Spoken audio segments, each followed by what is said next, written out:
Hey everyone, welcome back to Tooth Talk with Dr. Srujal, where every smile has a story to tell.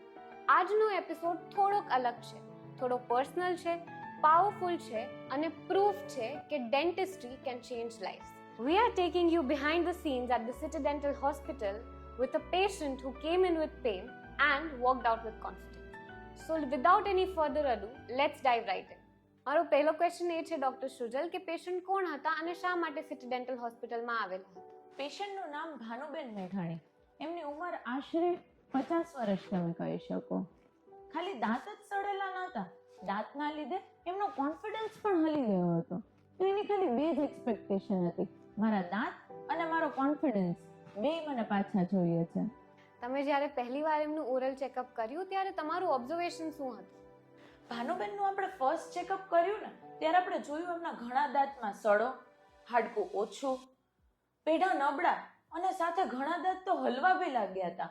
And main point તો એ હતો કે હરેક સેટિંગમાં આવતા ને ત્યારે પહેલી 30 મિનિટ તો એ રડતા જ.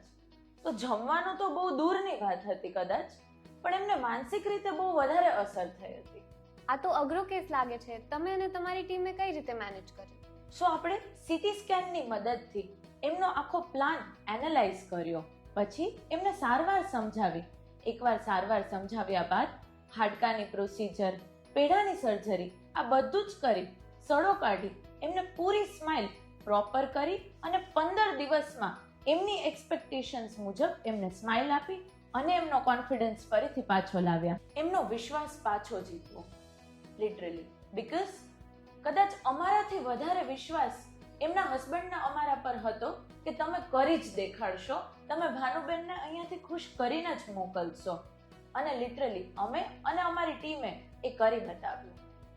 આ જર્ની ઘણી પાવરફુલ હતી. તમારા માટે પર્સનલી શું ફૂલફિલિંગ રહ્યું? મેડમ, હવે હું જીવી લઈશ. જ્યારે આ વર્ડ મેં ભાનુબેનના મોઢેથી સાંભળ્યો ને ત્યારે મને ફીલ થયું કે કદાચ આનાથી સારું કંઈ ના થઈ શકે. અને જતા જતા ભાનુબેને મને કીધું કે મેડમ આપણે બધા જ એકવાર સાથે લુંગી ડાન્સ પર ડાન્સ કરી શકીએ છીએ. એ યુ વોન્ટ બિલીવ એક બેસ્ટ મોમેન્ટ હતો કદાચ.